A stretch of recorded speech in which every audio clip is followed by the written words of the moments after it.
And happening today, Kansas Governor Laura Kelly is going to be in Wichita to make a big announcement about the state's economic recovery in the wake of the coronavirus pandemic. We're going to have all of the very latest on that this afternoon on KMBC 9 News at 4. And Governor Kelly is also taking on unemployment problems as thousands of Kansans wait for help. Well, Kelly and her labor secretary say 12,000 gig workers are caught in a backlog, but that regular unemployment is up to date. She blames a lack of cooperation from the federal government and 44-year-old computer technology for the problems. Still, that's little consolation for people like Nancy Pablo, who says that she is rationing her meds to stay alive. I can't get tied up in the blame game. I just need my money. I don't care who's to blame. I just want it fixed. The governor announced an updated website to connect employers and Kansans seeking jobs, which is kansasworks.com. A protest is planned at the Capitol in Topeka on Saturday. And Shawnee Mission students will return to class full-time in a month. As KMBC's Martin Augustine reports, the district school board's making the move thanks to what it sees in COVID infection rates.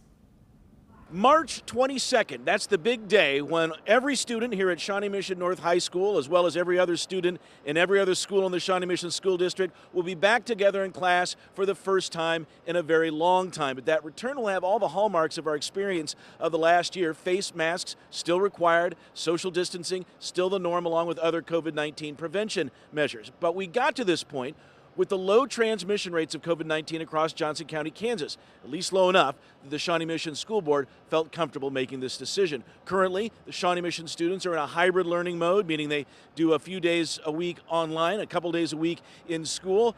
That started in late January, but prior to that, they've been doing all of their learning at home when COVID cases spiked in the fall. Martin Augustine, KMBC 9 News. Meanwhile, Wyandotte County says it is halfway through vaccinating teachers with its supply of second doses.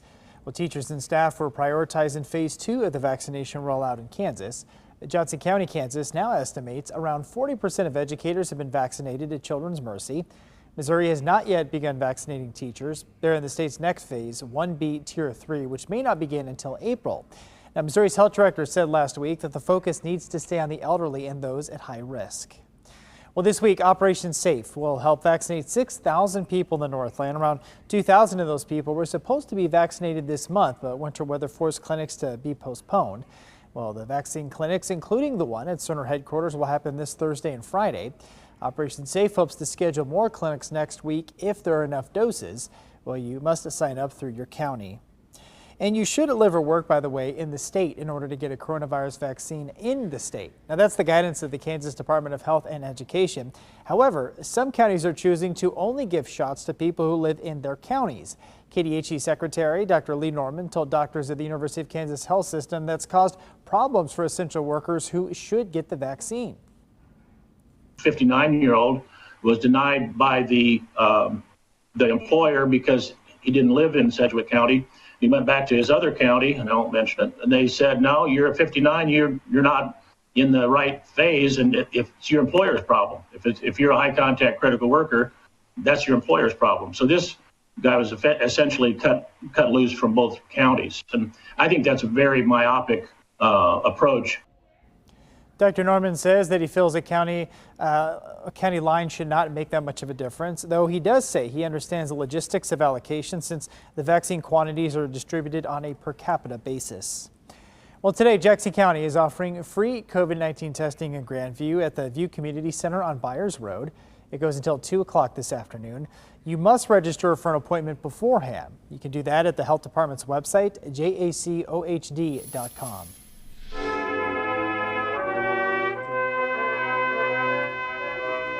Moment of silence for the 500,000 Americans who have died from COVID-19 related illnesses. The President, the First Lady, the Vice President, and the Second Gentleman honored those victims at the White House last night. While we've been fighting this pandemic for so long, we have to resist becoming numb to the sorrow.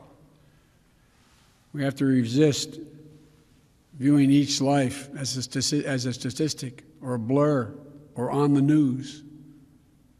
We must do so to honor the dead, but equally important, care for the living, those who left behind. Flags will be at half-staff for the next 4 days at all federal buildings and military posts. Well, President Biden's $1.9 trillion COVID relief bill could get a full House vote this week. The bill includes $1,400 checks to Americans making less than $75,000 a year. There's more money for vaccine distribution and help for small businesses. And here in Kansas City, a number of small businesses are watching this aid package closely. Unlike the last relief bill, this round of Paycheck Protection loans allocates money specifically to minority-owned businesses. We talked to Chris Truss, who owns an eyelash extension business in KC. She was denied in the last round of aid and says this could create real change for her if she's approved. It will open up the door for me to provide these products for my client. It sounds good and it appears to be good, but you would only believe it if you have several small Black-owned businesses that actually got it. For now, Truss says that she'll remain cautiously optimistic and apply if the plan is approved.